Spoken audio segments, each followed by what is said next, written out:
पवारांच्या महिलेच्या खांद्यावर हात, राजकीय मस्ती.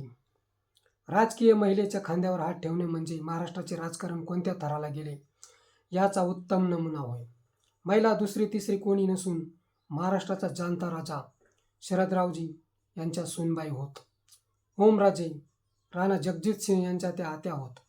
तथाकथित अपघातात मृत्यू पावलेल्या अजितदादा यांच्या त्या पत्नी व विद्यमान उपमुख्यमंत्री सुनेत्रा पवार होय. माजी मंत्री पद्मसिंह पाटील व समाजसेवक पवनराजे निंबाळकर यांच्या भगिनी. एवढा प्रचंड राजकीय वारसा लाभलेला सत्तेत भाजपाबरोबर बसून सुद्धा त्यांना नियतीने फेऱ्यात घेतले.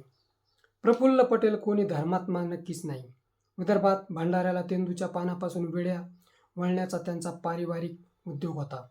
विड्या फुंकता फुंकता त्यांचा काँग्रेस व शरदरावांशी संपर्क आला. दिवस सोन्याचे आले तरी माणसाची सवय जाता जात नाही.